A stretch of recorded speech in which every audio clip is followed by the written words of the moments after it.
आराधना करूंगा। सीधे जो है जाकर के गंडकी नदी है नेपाल के पास, गंडकी नदी के किनारे जाकर के भरत जी महाराज जब वहां पर पहुंचे तो जानते हो क्या हुआ? पहले जो है भगवान का जाप कर रहे थे, जैसे ही सूर्योदय हुआ अर्घ्य देने के लिए भगवान को जा रहे थे कि एक प्यासी मृगी आती है।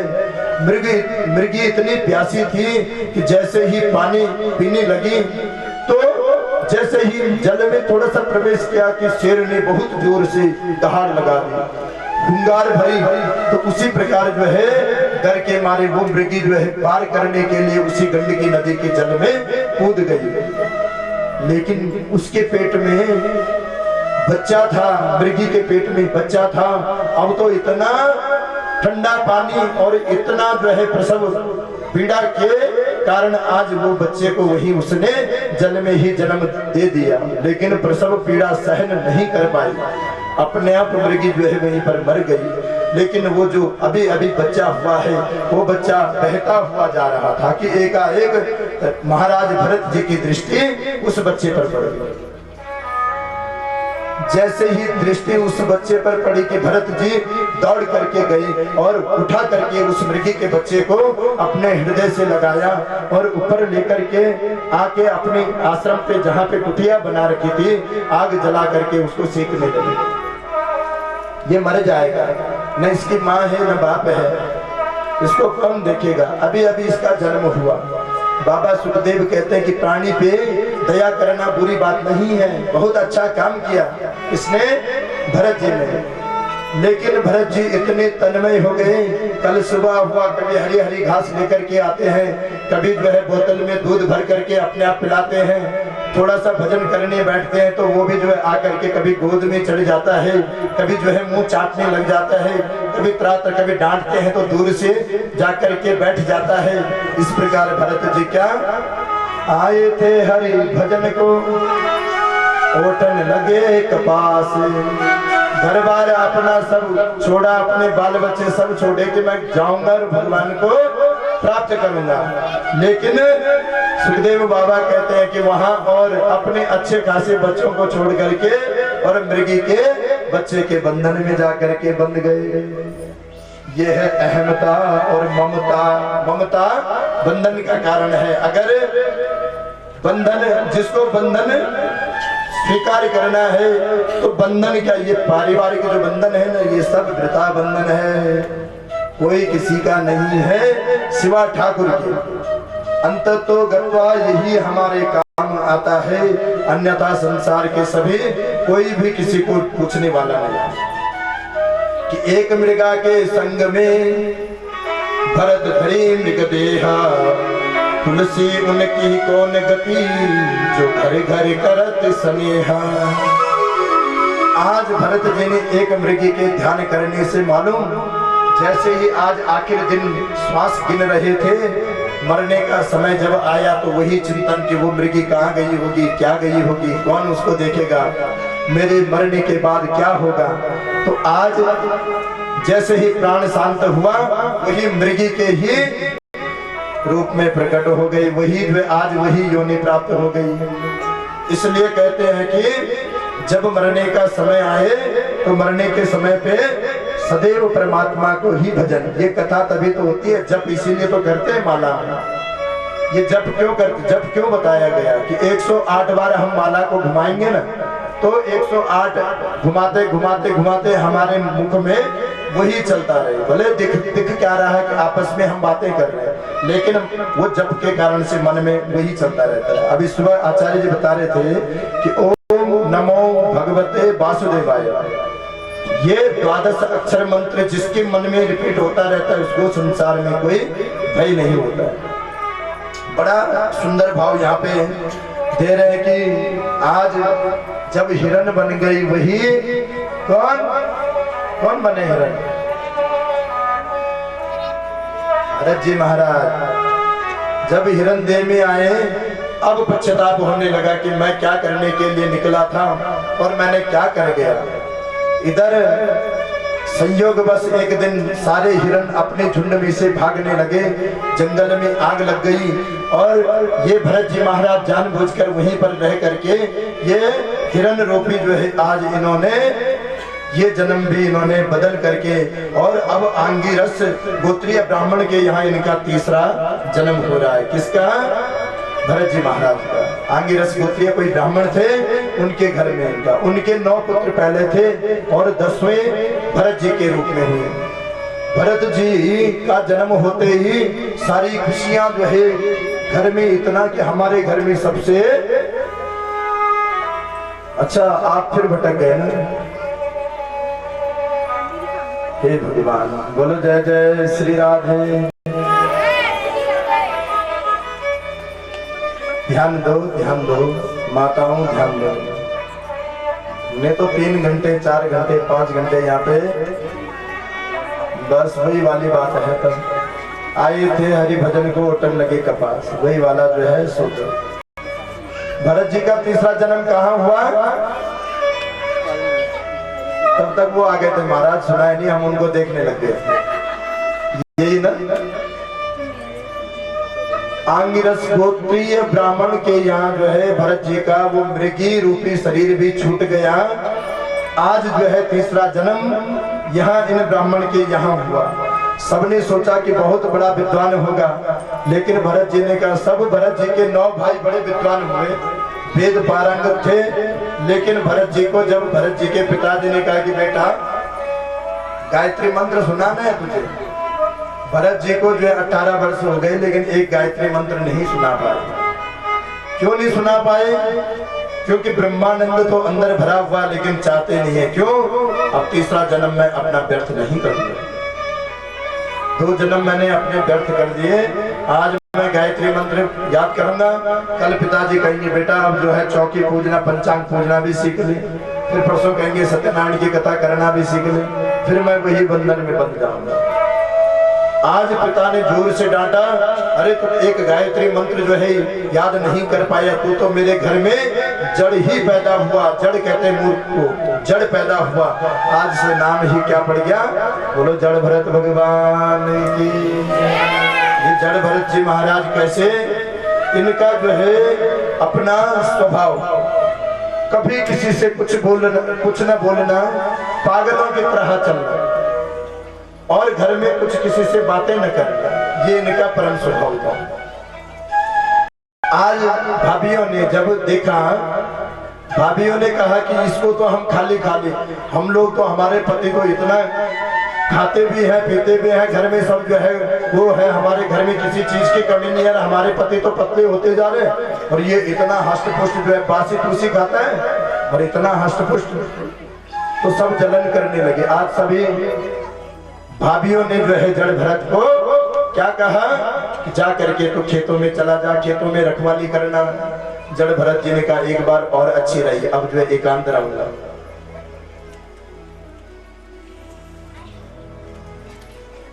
तो अस्तु आज जड़ भरत जी ये भी अच्छा रहा मेरे लिए, क्योंकि अब कोई घर में परेशानी करने वाला भी नहीं होगा।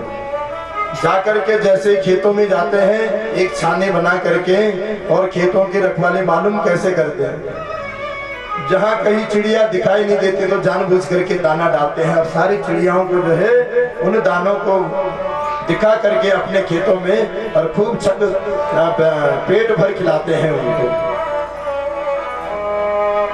आज कोई यहाँ पर एक बहुत बड़ा डाकुओं का सरदार था, उसने काली माता के मंदिर में एक वर मांग रखा था कि हे मां काली, अगर तूने मेरे घर में पुत्र दिया तो मैं तेरे को नर बलि भेंट करूंगा। तो वो जो डाकुओं का सरदार था, आज उसके घर में एक बालक का जन्म हो गया। उसने अपने सब सेवकों से कहा, सरदार ने जाओ किसी नर को पकड़ करके लेके आओ, काली माता को क्या करना है, बलि देनी है।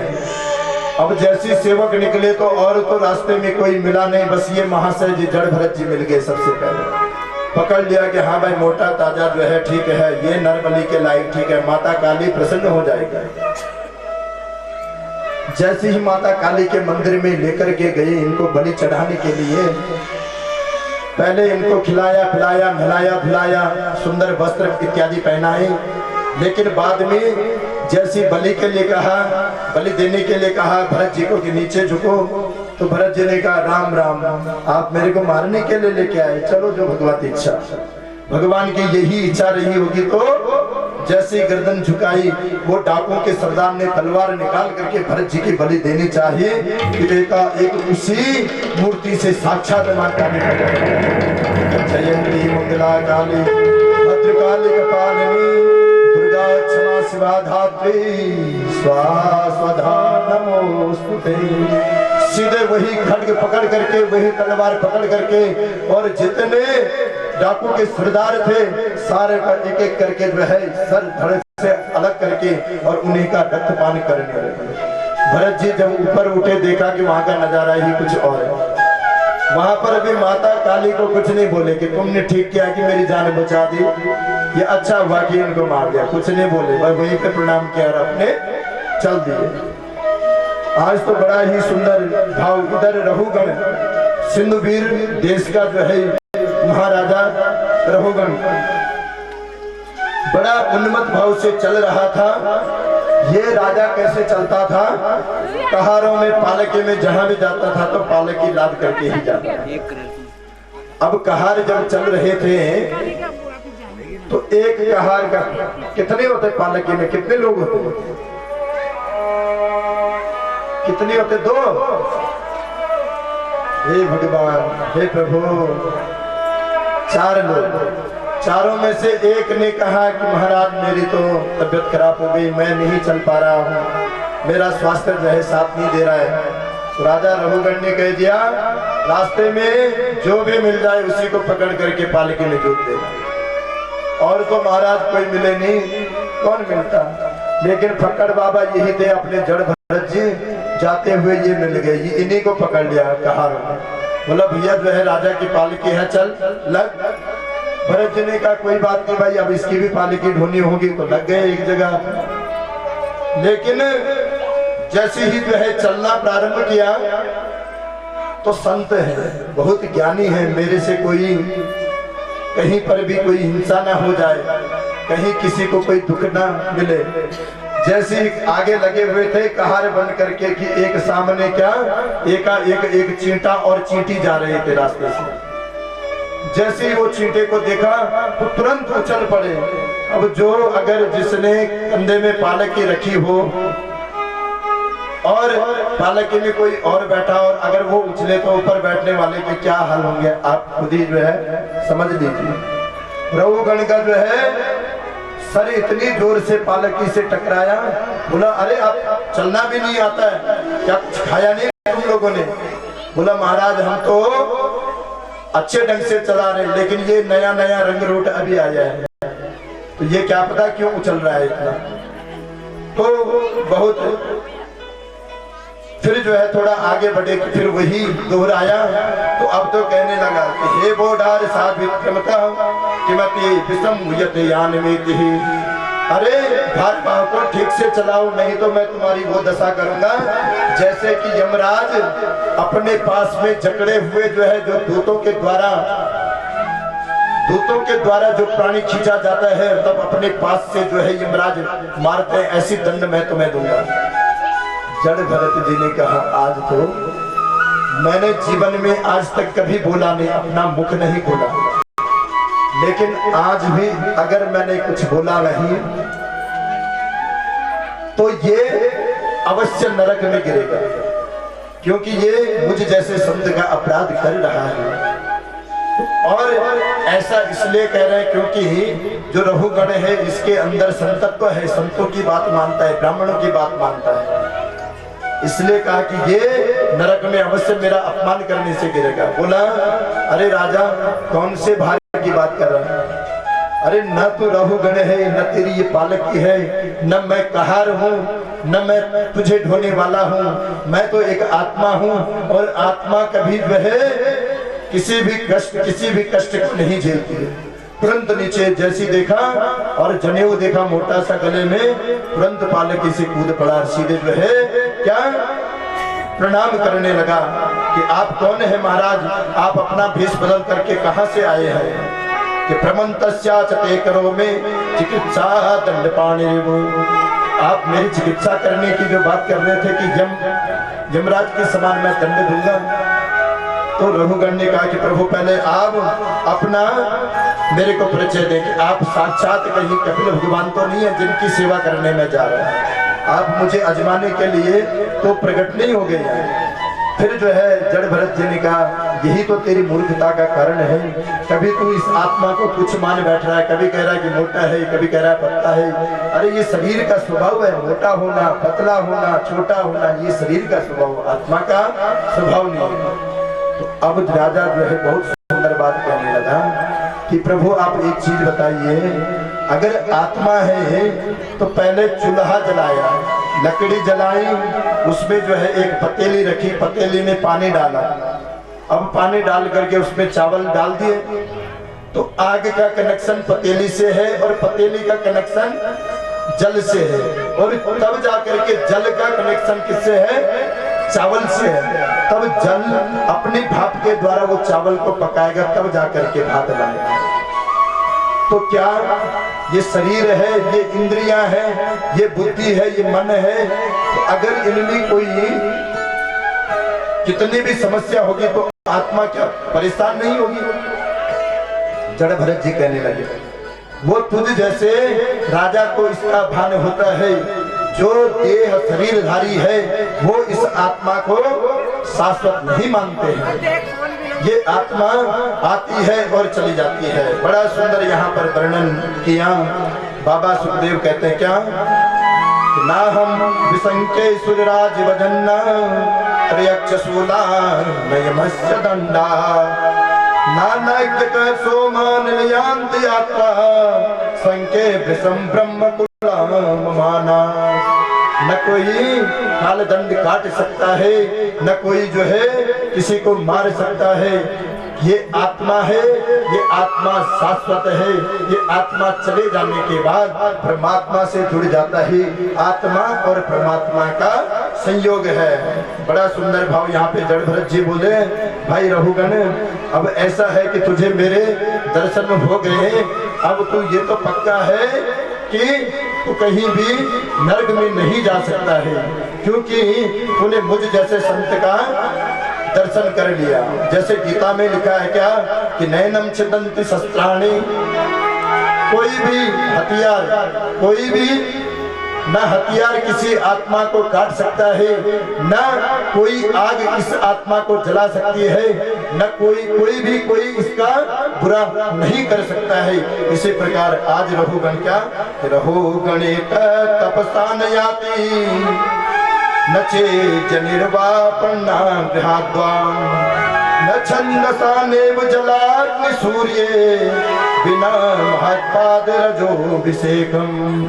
जब तक रजोभिषेक नहीं हो जाता है, ये आत्मा परमात्मा में विलीन नहीं हो जाती है, इसको मारने वाला कोई नहीं है। बड़ा सुंदर भाव। परीक्षित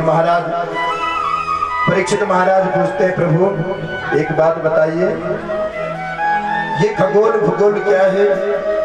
अब सुखदेव जी बताने लगे कि राजन जब तुमने खगोल भूगोल के बारे में चर्चा कर ही दी है, तो खगोल भूगोल का यहाँ पर बड़ा सुंदर वर्णन किया कि जम्बू द्वीप आदि 7 द्वीप हैं।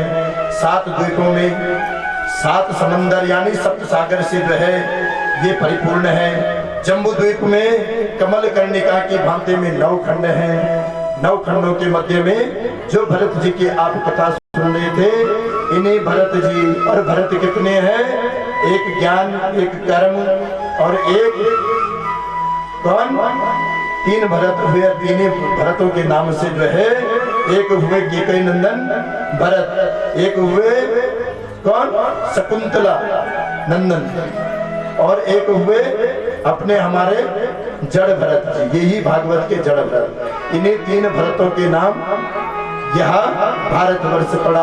बड़ा सुंदर वर्णन यहाँ कहा कि परित्राणाय साधूनां विनाशाय चतुष्कृताम धर्म संस्थापनार्थाय संभवामि युगे युगे।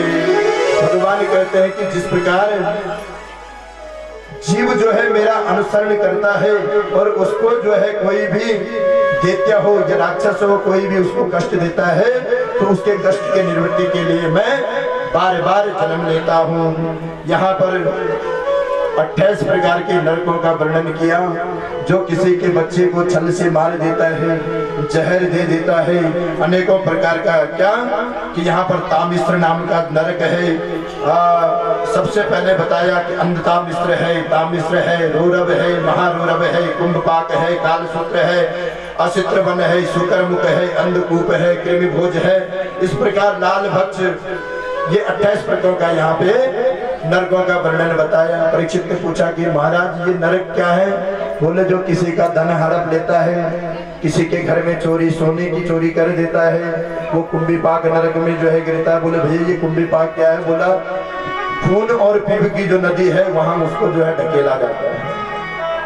बोला अच्छा और क्या है? जो किसी के बच्चे का हरण कर लेता है या हरण करवा देता है, किसी के घर में जो है आग लगवा देता है, या किसी का अहित करने वाले का कि उसको अंधता मिश्र नरक में जानना पड़ता है। बोले बाबा ये अंधता मिश्र क्या है?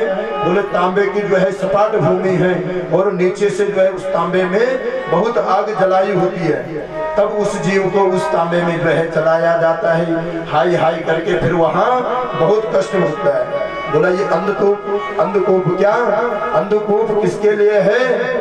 जो है बुरे कर्म करता है, अपने पति पत्नी के अलावा किसी पर स्त्री को पर पुरुष को देखने के जो इस प्रकार से दृष्टि रखता है वो कुंभीपाक नाम नरक में गिरता है। बोले भैया ये कुंभीपाक क्या है?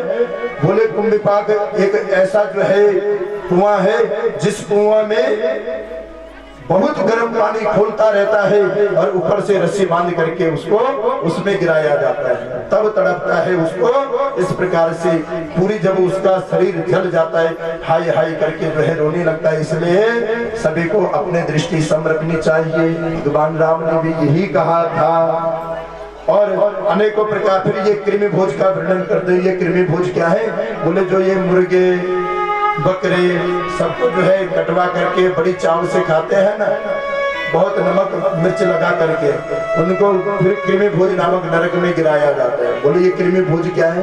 बोले ये कृमि भोज नाम का नरक ऐसा है कि बड़े बड़े जो है पक्षी होते हैं, बहुत लंबे लंबे उनके चोंच होते हैं, और तब इसको जैसे ही वह प्राणी जो दूसरे का मांस भक्षण करता है वहां जाता है ना, तो वो बड़े बड़े पक्षी अपने बड़ी बड़ी चोंच से उसके पूरे अंतड़ियों को खींच खींच कर खाना प्रारंभ कर देते हैं। बोले बस करो महाराज, अब मेरे को आगे नहीं सुनना। 28 में तो मैं जो है डर के मारे फिरता हूँ, तो अब जो है कहा कि नहीं राजन, बोले कि भगवान आप ये बताइए कि इन नरकों से अगर हमसे कोई पाप बन गया है, राजा परीक्षित कहते हैं कि जीवन में कोई पाप मेरे से बन गया हो तो इन नरकों से बचने का कोई उपाय है? सुखदेव बाबा गदगद हो गए, कहने लगे कि अरे राजन क्यों उपाय नहीं है? किस चीज का उपाय नहीं है? इसका इन नरकों से बचने के लिए एक सुंदर सा साबुन लाओ। जैसे कपड़ा है ना, कपड़ा तो कपड़े को तो पहले अपने आप धो रगड़ रगड़ के, और अपने आप जब मैल या उस पे लगा हुआ जो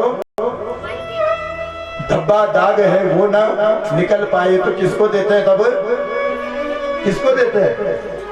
धोबी को देते हैं। और फिर धोबी घाट में जाकर के जब खूब अछाड़ के पीटते हैं ना, तो अपने आप ही दाग धब्बे सब ठीक हो जाते हैं। तो इसी प्रकार से साबुन की धोबी कौन सा साबुन यूज करता है कि जो वो मैल निकल जाता है? अब बाबा सुखदेव कहते हैं उसी साबुन को तो मैं बता रहा हूँ। अगर इन नरकों से बचना है तो कृष्ण नाम के साबुन से खूब इस मन को रगड़ो। जब कृष्ण नाम के साबुन से ये मन को धोओगे, ये डिटर्जेंट पाउडर यूज करोगे, तो सारे नरक रूपी मैल जो है अपने आप धुल जाएगा। बोलो कृष्णचंद्र भगवान की जय। बड़ा सुंदर यहाँ पे वर्णन किया कि केचित केवलया भक्त्या वासुदेव परायणा अर्घं धुन्वन्ते काचेन देहारामिव भास्करा भगवान केशव के नाम मात्र से ही सारा जीवन हमारा धन्य हो जाता है। बाबा दूधाधारी, बाबा दूधाधारी, तुम्हारी जय जयकार हो।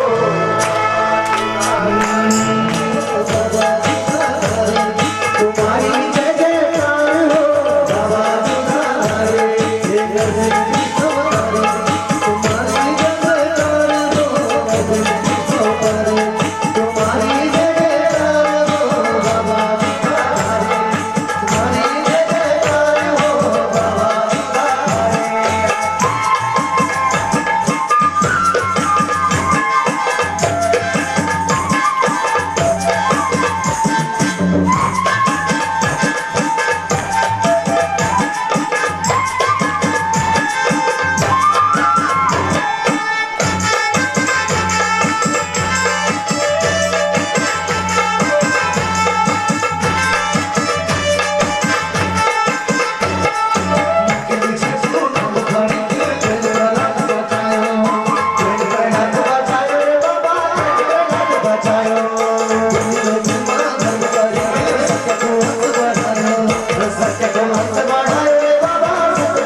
बलि या तो नरक में गिरने के लिए तैयार हो या अपने वचन को पूरा कर। बलि ने कहा जैसे देखा भगवान को 2 चरण में नापना।